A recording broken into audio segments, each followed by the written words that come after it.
Hello বন্ধুরা, আজকে আমি এক্সপ্লেন করব বাংলা ইন্ডিয়ান হরর মুভি জিন 2, যেটার গল্প জিন আর মানুষের সম্পর্ককে ঘিরে তৈরি।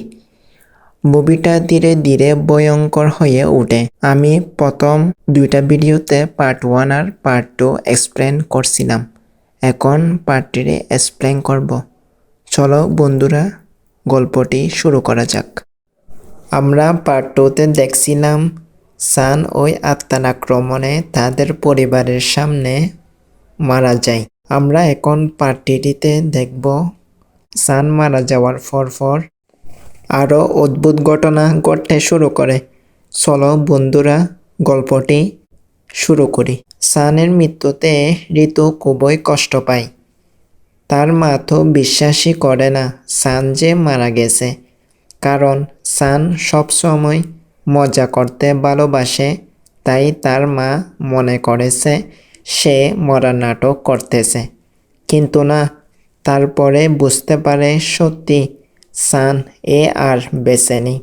অন্যদিকে তার বাবা অ্যাম্বুলেন্সকে কল করছে, কিন্তু দুর্ভাগ্যবশত নেটওয়ার্ক নাই সেখানে।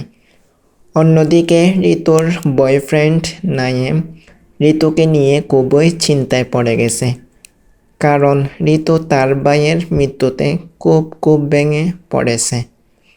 সে আত্মাটি দূরে খুব ভয়ঙ্করভাবে দাঁড়িয়ে থাকতে দেখে সান, আর কেউ দেখে না সে আত্মাকে।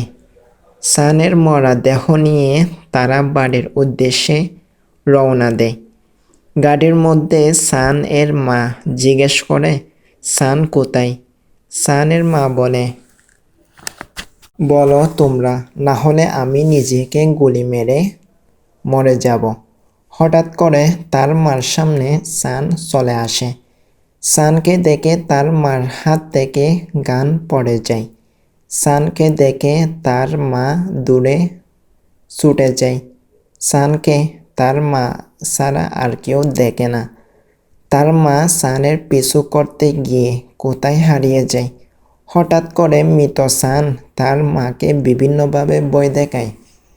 সান একটা জায়গায় খুব অদ্ভুতভাবে দাঁড়িয়ে থাকে। সান তার মার দিকে খুব অদ্ভুতভাবে তাকায় থাকে। সান তার মাকে কিছু না বলে দৌড়াতে শুরু করে। তার মাও সান এর পিছনে দৌড়ায় এবং সানকে থামতে বলে। সান হঠাৎ করে গাছের ভিতর থেকে চলে যায়। তার মা গাছে ভয়ঙ্করভাবে আঘাত পেয়ে অজ্ঞান হয়ে যায়, আর সে আত্মাটি দূরে দাঁড়িয়ে থাকে। শেষ পার্ট আরও ভয়ঙ্কর হবে, তাই শেষ পার্ট দেখার জন্য চ্যানেলটি সাবস্ক্রাইব করে রাখুন।